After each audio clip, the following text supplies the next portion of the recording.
Continuamos en la entrevista, siempre en vivo por la señal digital HD 3.1 y por el fanpage ViviUPAO TV. Está con ustedes Alberto Pinillos. Son las 12 de la tarde con 21 minutos. Estamos desarrollando un tema muy importante, analizando con el doctor Juan Santisteban, psicólogo en la Universidad Privada Antero Borrego, acerca de la violencia sexual, concretamente de la violación sexual. Hemos analizado en la primera parte de la entrevista sobre la prevención, la actitud preventiva. Lo importante es que debemos seguir afianzando la buena comunicación, la comunicación interpersonal en el hogar, por iniciativa de los padres, cómo se debe de abordar, qué tratamiento tenemos que darle cuando nuestros hijos necesitan ya saber de la sexualidad, cuando empiezan a conocer, a presentar cambios en su comportamiento sexual, en su pubertad, o ya desde muy niños, a decirles que nadie puede tocar su cuerpo, que nadie puede violar su intimidad, y aspectos que tienen que ser, repito, abordados siempre desde la familia, para que nuestros hijos se enteren de estos casos ahí en el seno del hogar, en un diálogo con los padres, y no conozcan de estos temas fuera, porque afuera pueden encontrar situaciones de riesgo, de peligro, y la calle en estos tiempos es obviamente un contexto de mucho peligro. Doctor Santisteban, retomamos la entrevista de un tema muy interesante y muy delicado también, como lo hemos presentado hace un momento, y estábamos conversando sobre este comportamiento que tienen o que se generan las violaciones de adultos a adultos, muchas veces entre jefes y subordinados, tal vez porque ese subordinado tiene una actitud sumisa y se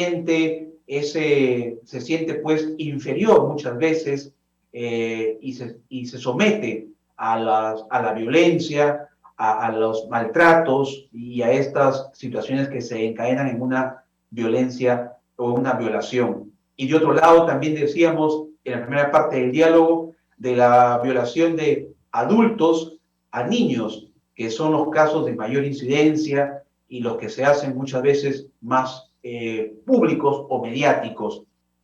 Ahora, también decíamos antes de la pausa que hay situaciones en las que los violadores se encuentran, además de muchas veces en la familia, en los miembros del hogar, del entorno inmediato, también en el mundo de los jóvenes y adolescentes, entre compañeros de colegio, de secundaria, primaria o de nivel superior, universitario, que están en una reunión social, en una casa, celebrando un cumpleaños de un amigo, y de repente todos, por efectos de licor, se exceden en el consumo de bebidas alcohólicas, y una de esas chicas lamentablemente es víctima de una violación. ¿Cómo actuar en esos casos y qué actitud preventiva se debe de generar para evitar que se desencadenen estas reuniones sociales aparentemente entre amigos de toda la vida y que lamentablemente terminan en violaciones sexuales? Interesante lo que planteas, y sí, en el caso de una violación sexual de un adulto, de dos personas, llamémosle desde adolescentes o jóvenes, adultos, tenemos que entender de que esta conducta puede ser generada, como lo acabas de decir, asociada siempre al consumo de bebidas alcohólicas, ¿no? Las bebidas alcohólicas o sustancias psicoactivas son desinhibidores, ¿no? Desinhibidores del comportamiento, de las emociones. Y muchas veces estos espacios, ya donde en una reunión, en una fiesta, donde hay consumo de bebidas alcohólicas o de otras sustancias, desinhiben los impulsos, desinhiben los miedos, desinhiben nuestras respuestas, y por ende, muchas veces estas conductas llegan a generarse. Desde la perspectiva del sujeto que necesita de una sustancia psicoactiva para desinhibir y para sentir esa seguridad, ya estamos estableciendo de que hay una deficiencia, una dificultad en sus habilidades de interacción, en sus habilidades de comunicación, en el control de sus impulsos. Y si vemos eso, ya atrás de ello podemos tal vez encontrar factores relacionados a experiencias, al entorno de donde proviene, o a situaciones tal vez que antes de le eran difícil de generar. Lógicamente la persona se expone a esto porque tampoco podemos decir de que no es una realidad en el mundo tal vez del joven, del adolescente o de aquellas personas que muchas veces incurren en estos espacios o en estas instancias donde se relacionan. Tenemos que establecer en primer lugar de que debemos asumir una conducta también, una cultura en la persona, en este caso en las mujeres, ¿no? Que muchas veces se vinculan y que son también visualizadas dentro de una perspectiva en una sociedad netamente machista, como también es importante tener en cuenta, ¿no? Donde sexualizan mucho a la mujer en el contexto de nuestra sociedad. Ahora, la capacidad también de toma de decisiones, ¿no? Si yo voy a una reunión, soy consciente, capaz de tomar decisión y decir, sí, tomo, no tomo, ¿no?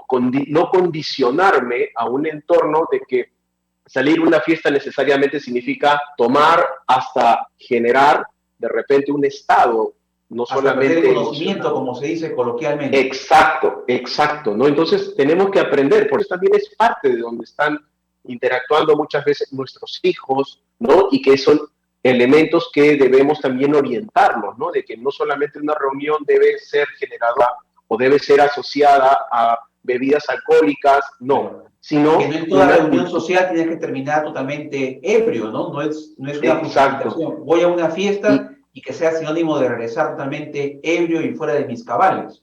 exacto. Entonces es ahí donde justamente tenemos que desarrollar en las personas esa posibilidad. Otra, es importante considerar de que el establecer una relación, una amistad, también debe valorarse sobre factores, ¿no? Educar a los hijos, a las personas, a las mujeres, por ejemplo, de que pues un amigo no necesariamente es cualquier persona con la que simplemente tienes una conversación o una acción laboral o porque lo conoces de la universidad. El amigo hoy es una persona que permite sobre una relación desarrollar de repente eso, afecto, amistad, afecto, conocerlo, ¿no? Entonces siempre es importante ello, pero como estaba mencionando hace un momento, o sea, estos factores muchas veces no necesariamente pasan o son desapercibidos, ¿no? Por los adolescentes en general. Lo importante entonces es nuestra propia capacidad de toma de decisión. Yo quiero, me parece, no tomo, si lo hago, no me gusta. Y eso también, como lo decías, va sobre una comunicación, que se hable en casa, que se converse en casa. Porque muchas veces pasamos situaciones sobre las cuales decimos, pero hubiera conversado con él, hubiéramos hablado acerca de este tema, ¿no? Y a veces los padres pasamos desapercibidos estos espacios, los hijos, ¿no? Cuando hablamos solamente de cosas que a veces pueden ser no necesariamente relevantes, ¿no? Y cuando debemos acercarnos a estos temas, a estos espacios y a conocer también, ojo, las amistades de nuestros hijos. Voy a Ahora, salir con doctor, mis amigos. sí, Exacto. Y exacto, eso es saber cómo decir, importante. elegir a las personas indicadas, pero a veces uno se puede llevar de repente por ciertas percepciones o por comportamientos que muchas veces hay personas que aparentan una conducta muy amable, muy afectiva, y detrás de ellos hay otra identidad y que aprovechan el momento oportuno, las circunstancias, para muchas veces a las chicas doparlas, agregarles algún somnífero, algún producto en el licor y dan rienda suelta a esos instintos condenables, lamentables. Ahora, doctor, siempre Sí. un violador viola o comete estos actos de violencia sexual porque vivió una experiencia similar o no necesariamente. No necesariamente. Es una variable, ¿no? Por eso en unos casos, en unas casuísticas sí se encuentra, ¿no? De que el abusador sexual ha sido expuesto también a un abuso sexual.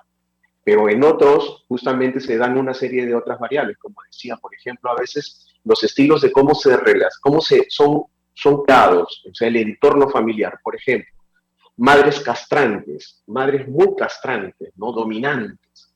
desarrollan en los niños una dificultad para interaccionar, para relacionarse, para desarrollar afectivamente, emocionalmente, en base a su edad, la capacidad de poder interaccionar con adultos de acuerdo a su edad, lógicamente, ¿no? Es otra variable, ¿no? Entonces, cuando hablamos de abuso sexual, vamos a ver que es un factor que tiene muchos elementos, experiencias, estilos de comunicación, el entorno donde vives, la cultura de violencia, por ejemplo, ¿no?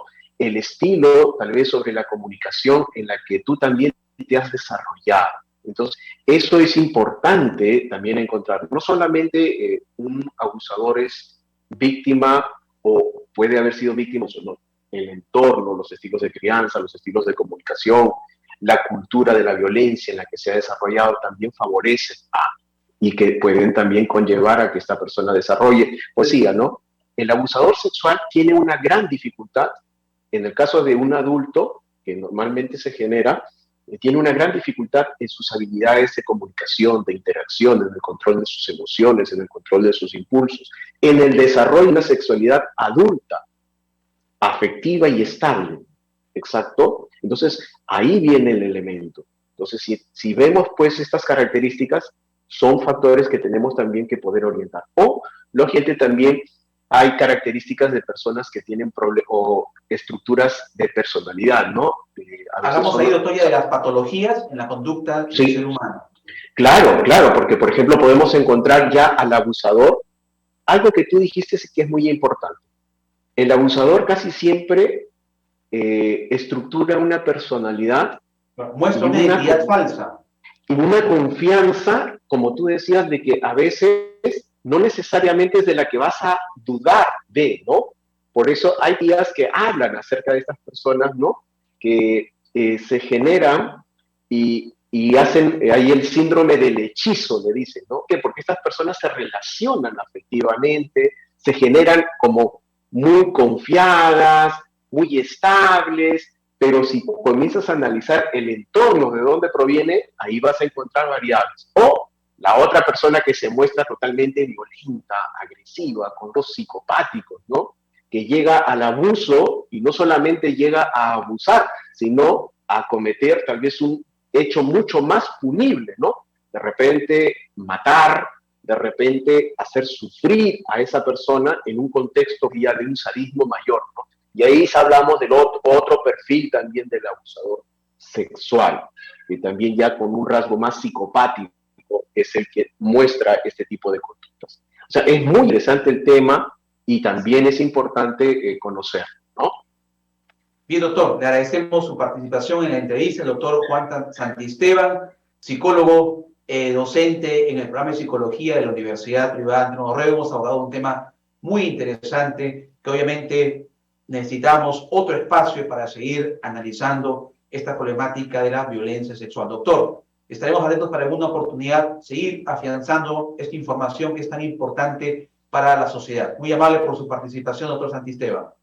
Muchas gracias a ustedes y encantado de poder apoyarlos cuando usted lo pueda solicitar. Gracias. Muy amable. Gracias, doctor. Vamos a ir a una pausa y regresamos con la entrevista al doctor Luis Orbegoso. Él es médico pediatra, egresado de la Universidad Privada Andrés Orrego, para conversar de un tema vinculado con la salud, sobre todo en estos tiempos de pandemia, cómo prevenir los contagios en los niños por COVID y también de viruela del mono. Regresamos tras la pausa en la entrevista.